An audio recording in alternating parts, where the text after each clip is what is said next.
How to be so calm under pressure it makes other people nervous. So you probably clicked on this video because you're someone who struggles to maintain his calmness under pressure. You probably know how to be calm, but when it comes to understanding how to maintain that throughout, despite the things you're going through, you're having issues in doing that. And in this video, I'm going to break down exactly how to make sure that that isn't you anymore. So why can't I help you? So my name is Behavioural, and I've studied for the past 15 years. I've dived deep into personal development, first of all, reading books like these.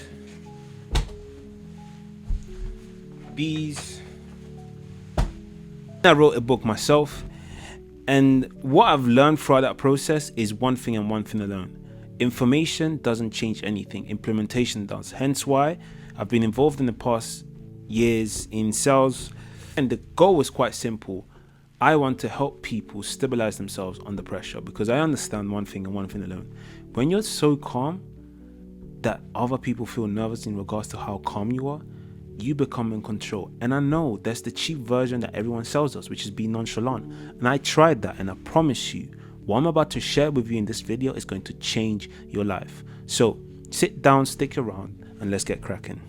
The problem with being calm and then demanding control is that you betray yourself. Because if you had been calm enough, you wouldn't need to command control. Because of how you're coming across, people naturally feel inclined to listen to what you've got to say. That's the whole point of influence.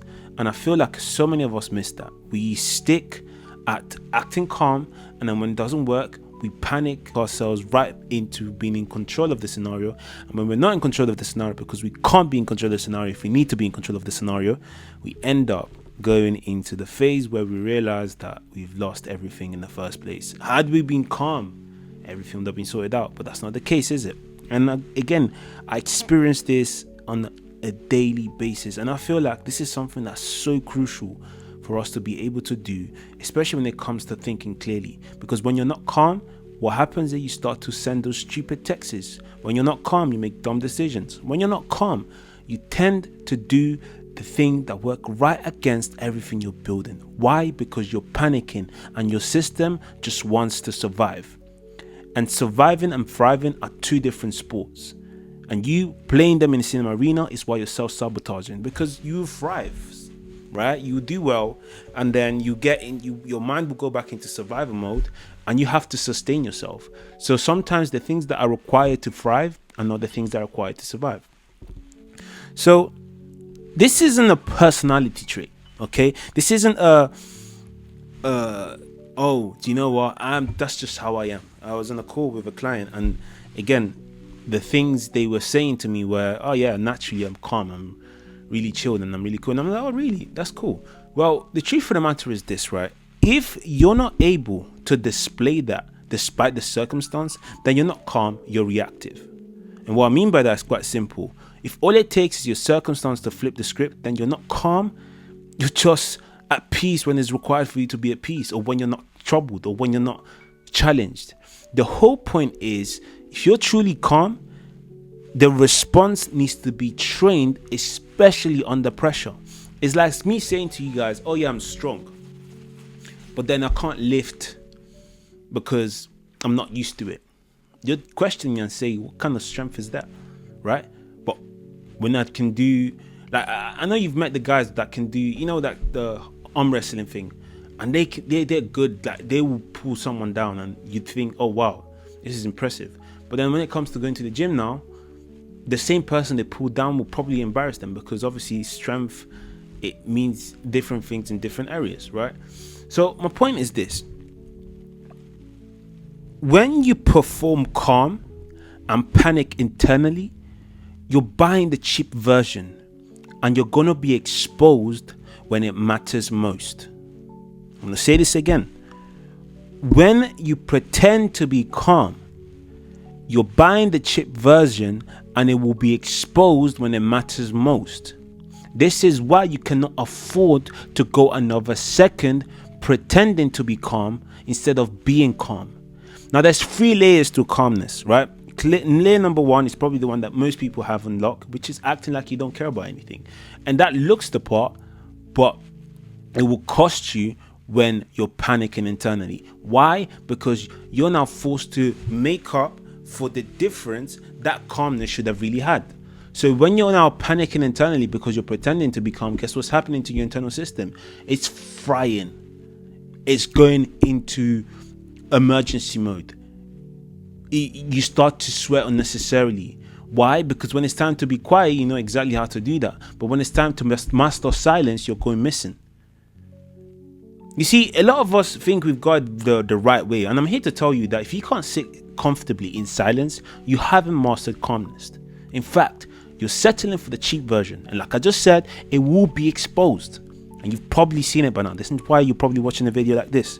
So what you need to understand here is that when you panic internally, you need to understand how to process that in a way that, number 1, isn't attached to who you are, and number 2, protects you or your identity from reacting, and clears your head, number 3, into leading yourself back into the identity that's aligned with the person you want to become. I hope that's making sense. So what you want to do, what I did was this. Whenever I went into this fake calmness and I panicked internally, what I done was this, okay, to process it. Number 1, I said, I am experiencing anxiety, or I'm experiencing this current emotion, but it doesn't make me, it doesn't belong to me. Okay, and that puts you in the observer seat. So in other words, what needs to happen is, as you're experiencing these things, you need to learn how to detach yourself from them as soon as possible. And you do that by saying you're experiencing something. That's not who you are. Because when you identify as who you are, it attaches itself to who you are. So and you can try it right now, right? See the difference between saying, oh, I'm feeling anxious, or I'm anxious, like your therapist would say, and I'm experiencing anxiety, but I can also experience so many other things at the same time, right? And it almost like you disempower the amount of power you gave it in the first place. I need you to understand that this is all happening because we haven't been trained as human beings on how to use our powers. We have powers. Energy is power. In fact, I done this calculation not too long ago, and this is the calculation I came through. So I came into thinking that I grew up thinking money is the most important thing, right? Everything is money. We go to school for money. We work hard for money. We get money so that we can live a healthy life. Well, money. Then I became an entrepreneur, and I realized that actually, if I spend my time working for £1 because I value money, then the person that values time is going to say, I'm not moving out my bed until I make 200. So he's going to make a lot more than I am. So clearly the next step was valuing time. Cool. So now that I've valued time, I thought to myself, hey, this makes complete sense. Until I realized that if I'm doing the same amount of work at 11 p.m. that I am doing or supposed to do at 3 p.m., I get a complete different outcome. Why? Because my energy is controlling the narrative. So where do we go here? I'm going to the point on saying this. The most important asset isn't money. It is not time. It's energy. And once you understand that, you start to protect your energy like your life depends on it, because it does. It freaking does. So the problem is, however, let's look at who's taught us in school how to manage time. They've taught us to be punctual, right? Fair enough. Who's taught us how to manage money? He said, yeah, you get a job, you'll be fine. Pay the bills. Okay. But who's taught us how to manage energy? So the most valuable asset in your lifetime, no one has taught you how to manage. This is why watching videos like this is so critical, because you get to understand how to do it properly. So all I'm saying here is that once you understand how to manage your energy accordingly, you're going to start to shift into rooms in a different league, a different level. So when you understand, so this is the thing, right? The best example I've got is, think of Dragon Ball Z, Goku becoming Super Saiyan, and how he maintained this energy at all times as a Super Saiyan and do whilst he was fighting Cell. He was able to go high at one point when he was fighting him, and he was also able to maintain it, but it's almost like there was this balance.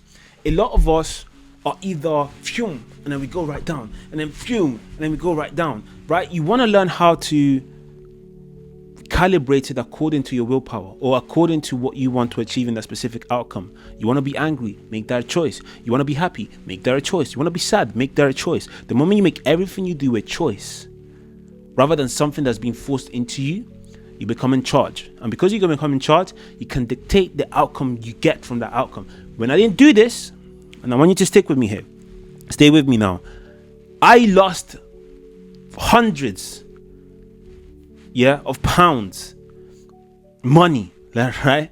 Because I couldn't manage my energy.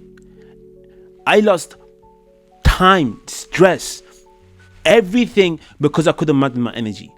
So you see how this all connects to you protecting everything you've got. You manage your energy, you protect everything you're building, right? So when you understand this, you're going to understand through my recalibration system, which I do with my one-to-one clients, that as you're able to manage this, you're going to be able to enter rooms and not be the person that is begging for control or is trying to get control. No, you're going to be the person that's the calmest in the room because he knows exactly how to navigate and control his energy. Cool. So if you're interested in understanding how to do that, that's why I offer my one-to-one clients. Okay. And before you reach out, okay, I want to make this as clear as possible. I do need you to understand that I do not deal with everyone, so it is not by force. This content is as valuable as it gets. I am giving you everything I've got. I've got no script right now. This is all my head sharing with you everything I've learned. So I need you to understand that I am not holding back. And because of that very reason, if you're going to reach out, I need you to be 100% committed in doing the work. That's the only way this is going to work. And I need you to understand also that I can't take everyone, right? There's some people that reached out to me, amazing, and I thank you for supporting me. Thank you for the content you shared. But I need you to understand, before you reach out, be ready, be prepared, because I promise you, I am not nice, but I will get the work done. Okay? So if you're interested in working with me, please, the link is in the bio. Let's get to work. I love the community. I love the people. Listen, I jump on the call sometimes, and I jumped on the call not too long ago this week. And the guy said to me, I've been watching for a year. I was like, a freaking year? A freaking year? You bought my book last year? Whoa, bro. You were there when I created my first edition book. That's crazy, right? So I appreciate you guys, and please let me know in the comments if this is valuable to you. I cannot be, because I've literally told you how to be so calm.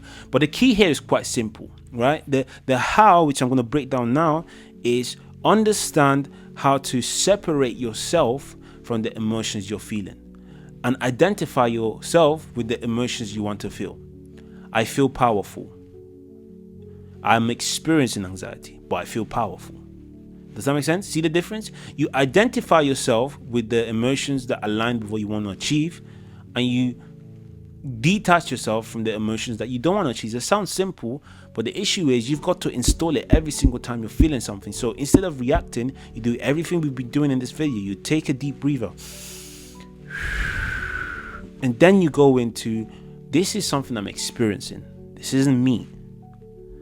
Because remember, who you are is based on your story, and your story is based on what you tell yourself. So if you tell yourself you're a miserable piece of crap, that's your story, and that's what's going to happen to you. So what you need to do is start being in charge of the story you're telling yourself. And then as you build that structure, that frame, then you go into understanding your identity in terms of, okay, I identify with this attribute such as power, discipline, kindness, strength, and you name it. You create your own list, right? But what I disassociate myself from is anxiety. I experience anxiety. It just doesn't need to be part of what I'm building. Okay? And you do that by understanding how to respond to the very triggers that are coming at the time. You slow everything down. So this is what you can do practically as well, right? Number one is, when you enter the room, you want to be the calmest person in the room. Instead of saying, oh, I wonder what these people are thinking about me. Oh my gosh, oh, I wonder. No. I wonder who the calmest person in the room is. And then you observe them, and then you emulate them. And once you've emulated them, then you become the calmest person in the room. So, in other words, I'm going to be the calmest person in the room right now. I'm not trying to impress anyone. Think about it. What does calm look like, right? It's gentle. It's peaceful. Your wife is barking at you, or your wife is shouting at you. Okay. So I'm clearly the calmest person in the room. Then the next step is, what I'm feeling right now, is it an emotion that associates with my identity, or is it not? If it is, okay, I keep it. If it's not, I disregard it. The next step is, I want to understand this person. Or I'm curious about what this person is experiencing. Then you go ahead and ask the question. Now, I'm not going to deal with the conflict stuff because I've done in some other videos, but I want you to understand that the moment you're able to slow everything down, ask yourself these questions, I promise you're going to see a massive shift in how you present yourself and how other people perceive you. Why? Because you're no longer working at their pace, you're working at your pace. And that reaction always gives the impression that sometimes you seem like you're more important than them, but it's not that. It always gives, and I guarantee you, the effect of someone that isn't scared of being disliked, or isn't scared of not appealing to the tempo that's in the room. And when you control the tempo of the room based on how you respond, then that's when everything starts to shift. Now, another thing, final thing is, you want to master silence. And what I mean by you want to master silence is, you need to get comfortable with allowing people to deal with the silence themselves. It is not your job to fill in the gaps. No is a complete sentence. The problem is, and I find, is because you're uncomfortable with no, you try to fill it up. And every time, I want you to understand that every time you're filling it up, I want you to imagine this is a statue. You're deducting points. Every time you try to fill up silence, shoot, let me take off the head, let me take off the shoulders, let me take off that shoulder, right? Until there's nothing left. There's nothing you stand for. Why? Because silence has consumed you. So do not let silence consume you. Consume it instead. I'm not saying you shouldn't answer questions. I'm saying you should not be... Silence shouldn't push you. You push silence. So, with that said, guys, really hope this video has helped you. Really hope that this video has added value to you. Like I said, the one-to-one is in the link in the bio. I'll be honest with you, I've given you how it works. The reason why people work with me is because you need to be held accountable as you're doing this, because your conscious mind can only do so much. It's your nervous system that's going to respect you enough to maintain or add this new installation. And now for that to be installed, you need someone like myself to make it easier for you. If you don't want that, that's completely fine. This is why this video is the way it is. I promise you, you rewatch this video, you practice, you rewatch this video again, you practice until you get it in a way that you don't practice until you get it right, you practice until you can't get it wrong. Okay, that's the secret. You do this, I promise you, you're going to change. Things are going to shift, and you're going to start being the person that can be the calmest person in the room that makes other people nervous. See you in the next one. And the reason why I believe this is probably the best video you're going to watch. Start again.